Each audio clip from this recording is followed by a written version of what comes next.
2025년 2월 14일 금요일입니다. 2월 달이 28일까지 있으니까 이번 달은 절반이 이제 오늘로써 되었습니다. 2월도. 오늘은 영상, 아침 기온도 영상, 거의 영상이고, 낮 기온은 특히 10도까지 올라간다고 하니까, 날이 많이 풀린 거죠. 오늘만큼은. 주말이나 다음 주는 다시 약간의 마지막 추위가 이제 올 것 같긴 한데, 그냥 사계절을 나눌 때 12월, 1월, 2월을 겨울이라고 하잖아요. 이미 또 절기상으로도 입춘이 지지난주인가요? 지난주인가? 이제 이미 지났고, 그래서 봄을 준비를 해야 되겠다, 이런 생각이 또 들었습니다. 하루하루가 굉장히 소중하게 느껴지고 허투루 쓰면 안 되겠다는 생각이 드는 게 벌써 이렇게 2주 정도밖에 안 남았다고 생각하니까 더 그런 것 같습니다. 방학이요. 오늘은 성남시 한마음복지관 점자도서관 주관의 바른자세 스트레칭이라고 하는 3주 프로그램 첫 시간입니다. 지난번 가서 신청을 하고 왔었는데 오늘 2시부터 4시까지 오후 2시부터 4시까지 성남시 한마음복지관 2층 한마음홀이라는 곳에서 수업이 진행된다고 하고 어제 미리 확인을 또 한 번 더 했었죠. 올라가는 방법. 셔틀이 1시 20분 조금 넘어서 이제 1시 20분에 복지관에서 출발해서 야탑역으로 향하고 야탑역에서는 한 1시 20, 한 7, 8분 정도의 셔틀버스가 도착하는 것 같아요. 그래서 30분이 되면 딱 출발을 합니다. 그렇게 해서 복지관에 다시 돌아오는 시간이 한 40분? 1시 40분, 45분 사이 정도? 그러면 내려서 정문 들어가서 올라가는 엘리베이터도 확인을 해 놨습니다. 아무래도 1층 점자도서관만 제가 이용을 해봤었기 때문에 주로 2층 한마음홀은 처음이라 어제 또 확인을 했습니다. 미리 이렇게 시각장애인 되고 나서 미리 한 번 더 확인하는 습관이 들었습니다. 그게 좋은 것 같아요. 시각장애인이 되고 나서 장점이 있다면 또 그런 것도 미리미리 이제 준비하고 조금 더 일반적인 그 도착 시간이 예를 들어 10분, 20분 전쯤에 제가 도착을 했었다면 어떤 행사나 수업이나 지금은 한 30분, 40분 전에 도착을 하는 습관이 들었어요. 어떤 변수가 이동하면서 있을지 모르기 때문에 그만큼 출발을 일찍 하는 것이죠. 날씨 체크하고 비나 눈 체크하고 비나 눈이면 강수량이나 강설량까지도 체크하고 그래서 얼마 전에 도심형 아이젠도 구매를 했던 것이거든요. 혼자 이제 이동할 때 눈길에 미끄러지지 않기 위해서 그렇게 용도가 있을까? 얼마나 1년에 며칠 쓸까? 겨울철에 그런 생각이 들긴 합니다만 하루 이틀을 쓰더라도 제 안전을 위해서는 필요하다고 생각이 들어서 구매를 했습니다. 그렇게 고가의 장비도 아니고 해서 말이죠. 그리고 어제는 이제 무지 쪽에 엄지손가락을 무지나 모지라고 하거든요. 무지의 관절 쪽이나 이쪽에 테이핑을 두를 필요가 있다 생각해서 제 아내 통해서 주문을 또 했습니다. 테이핑을. 그래서 쿠팡에서 이제 주문을 했고 이제 배송이 하루 이틀 안에 오겠죠. 수기하기 전에 그거를 이제 두르고 하려고 해요. 그리고 어제 이제 안마원에서도 조 선생님이라는 분께 배웠는데 그냥 테이핑을 두르면 뗄 때 그 남아있는 있잖아요. 끈적끈적한 거. 그거를 떼어내기가 너무 힘들다. 그러니 살짝 로션 같은 거를 바르고 거기에 테이핑을 하면 떼어낼 때 아주 깔끔하게 떼어진다.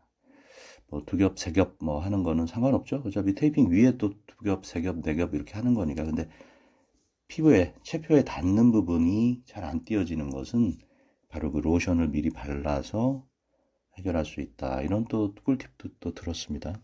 역시 움직이면 배우는 거예요. 제 생각에는 이 세상살이는 이치가 어떻게든 움직이면 배우는 것 같아요. 뭐라도. 아주 좋은 꿀팁을 또 얻었었고, 어제 이제 원장님께 오랜만에 또 수기를 한번 잠깐이지만 해드렸습니다. 워낙 어제 촘촘하게 예약이 되어 있으셔가지고 제가 잠깐 한켠에 가서 베드 위에서 해드렸는데, 글쎄 뭐 이렇게 이렇다 하게 평가를 정확히 해주시진 않았는데, 지난주인가요? 첫 번째 이렇게 해드렸을 때보다는 말씀이 좀 적어지셨더라고요. 제 느낌에는 그게 뭐 좀 마음에 안 들어서 포기해서 아예 얘기를 안 하셨다기보다는 그래도 어느 정도 마음에 드셨던 건 아닌가.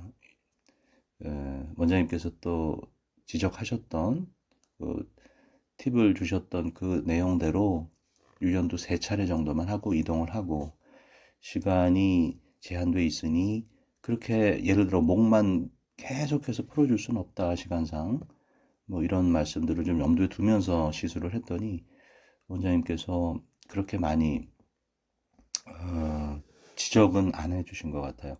다만 이제 그 손목 그리고 손가락 이렇게 손 쪽을 할 때 유의사항 이렇게 말씀도 해주셨고, 압이 적절한지 뭐 구한마라고 해서 입구자를 써서 말을 계속 손님에게 붙일 수는 없지만 그런 정도는 뭐 압이 적절한지 정도는 이제 중간중간 파악을 하면서 부위별로 한 번 정도씩은 하면서 이렇게 시술을 진행하는 게 좋을 것 같다라는 말씀도 하셨습니다.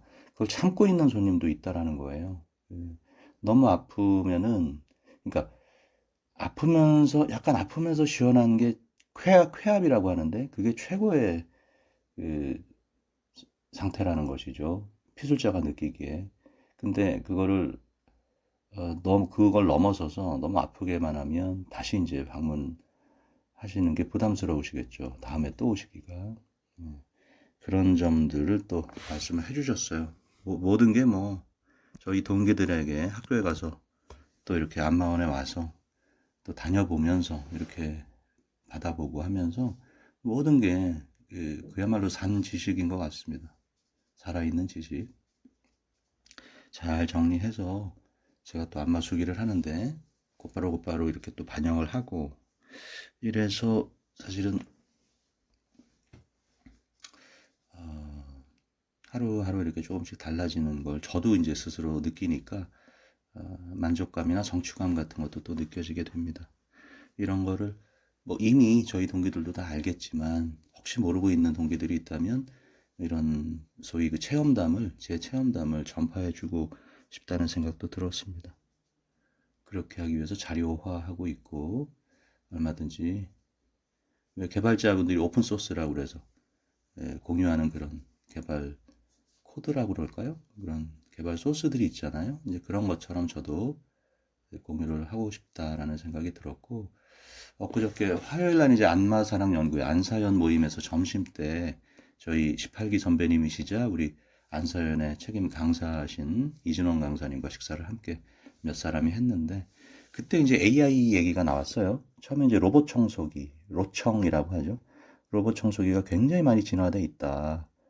이런 얘기. 제가 하티웍스 그 키오스크 시각장애인으로서 사용하는 데 대한 어떤 애로사항 같은 거 이제 인터뷰를 할 때 줌 회의, 화상회의 형태로 했는데, 하티웍스 대표님하고 이제 그 한 10여 명 남짓한 선생님들이 참여했는데, 그때 한 분이 판교에 사시는 분이 얘기가 인상적이었어요. 그 판교에 카카오 본사가 있잖아요. 카카오 본사에 한번 활동 지원 사업을 한번 가셨었는데 1층 그 로비가 굉장히 깨끗했던 것 같다라고 하세요. 알고 보니까 로봇 청소기가 계속 다니고 있었던 거죠. 그래서 한번 실제 이렇게 로봇 청소기 만져보시기도 했다고 하던데, 그렇게 뭐 일반 사기업뿐만 아니라 집안에서도 이미 홈 오토 시스템, 예, 외부에서도 로봇 청소기를 작동할 수 있고, 무선 청소기를 사느니 로봇 청소기를 산다라는 뭐 그런 얘기도 있더라고요. 또 AI 자율주행 자동차, 뭐 약간 뭐 아직은 조금 몇 년 더 남아 있긴 합니다만 상용화되려면 미국에서는 이미 무인 자동차가 택시로 이제 상용화되어 있기도 하죠. 이제 그런 것들 얘기하면서 AI가 대체할 수 없는, 로봇이 대체할 수 없는 직업, 이런 거에 얘기를 하면서 뭐 성우 아나운서, 뭐 영화 감독 이런 얘기도 하면서 의사, 변호사, 대체할 수 있는 여지들이 직업별로 굉장히 많은데 우리 안마사만큼은 그렇진 못할 것이다. 이런 얘기도 나왔어요. 이진호 강사님이 말씀해 주셨어요. 본인의 이제 의견이셨는데 저도 좀 공감을 했습니다. 그러니까 그분의 말씀인즉슨 바디 프렌즈 같은 경우 받아보면 시원해요. 굉장히 아주 치밀하고 꼼꼼하게 또 특히 둔부나 이렇게 그 기립근 같은 곳은 아무래도 일정하니까 쭉 따라오면서 압을 주는 건 사람이 하는 거만큼 괜찮은데 역시나 좀 한계가 있어요. 견갑부나 어깨 같은 곳들 근육들이 그냥 크게 승모근이나 뭐 견갑 쪽에서도 견갑골 주변 뭐 이렇게 내연 정도 이렇게는 할 수 있을지 몰라도 꼼꼼하게 할 수 있는 거는 역시 바디 프렌즈는 현재로서는 좀 어려움이 있다. 안마사를 따라올 수는 없다라는 거죠. 안마 수기를 혹시라도 정말 꼼꼼하게 하는 기계가 좀 개발이 된다 해도 그 비용을 견딜 수는 없을 것이다. 이렇게 그거를 도입해가지고 운영을 하려면 뭐 대기업 차원의 뭐 수요가 많은 뭐 병원이나 뭐 이런 데서는 뭐 그게 큰 자본이 투자가 될 수 있을지 몰라도 안마사 같은 경우는 그렇게 뭐 솔직히 뭐 전 국민적으로 뭐 이렇게 할 수 있는 건 아니니까 어떤 일정한 어떤 수요층이 있잖아요. 그러니까 그거를 거대 자본이 투자를 훨씬 진화된 바디 프렌즈 아주 고가가 될 것 같은 고가가 될 것으로 예상되는 그 첨단 기계를 안마 기계를 도입할 수는 없을 거다. 역시 안마사를 대체하기는 로봇이나 AI가 대체하기는 쉽지 않을 것이다. 이런 얘기들을 좀 잠깐 했었습니다. 뭐 대체한다고 해도 차별 경쟁력이 있으면 또 안마사를 찾겠죠. 어떤 분야나 그런 것이고 제가 부동산을 한 9년 정도 했던 것 같아요. 그때도 항상 업계에서 했던 얘기가 그 업계뿐만 아니라 변호사 업계에서도 이제 중개 분야를 넘어오려고 자꾸 이제 기웃거려 결국 이제 판례가 안 되는 걸로 이제 나긴 했습니다만 판결이 그래서 변호사분들도 공인중개사 자격을 취득해야 이제 공인중개사를 할 수 있다 업무를 할 수 있다 이렇게 판결이 최종 났었었죠. 지금 안마업계도 마찬가지예요. 그 정한인들 비장애인분들이 안마업계에 진출하려고 이미 뭐 버젓이 하는 곳도 있고 과태료 부담을 하면서도 하는 곳이 엄연히 또 존재하고 하지만 결과적으로 상위 5 내지 10% 정말 열심히 진지하게 그 업계에서 입지를 다지고 정도 경영 꾸준하게 이렇게 또 한다면 살아남을 수 있다라는 거를 저는 공인중개사 업계에서도 체험을 했기 때문에 이 안마 업계에서도 그게 크게 다르지 않을 거라는 생각이 듭니다. 이렇게 생각을 해야죠, 뭐죠? 뭐 고민은 우리가 하는 고민은 90%가 쓸데없는 고민이라고 하잖아요. 해서 해결이 되는 고민은 95% 아니라고 합니다. 뭐 그 5%를 위해서 고민을 한다면 또 할 수도 있겠지만 그거보다는 그런 고민은 일단은 그 상황에 맡겨두고 일단 오늘의 나에 충실하자 그런 것이죠. 미래를 위해서 오늘을 담보하지 말자 이런 표현이 맞을 것 같아요. 그런 생각이 들었습니다. 오늘은 조금 오래 한 것 같아요, 그죠?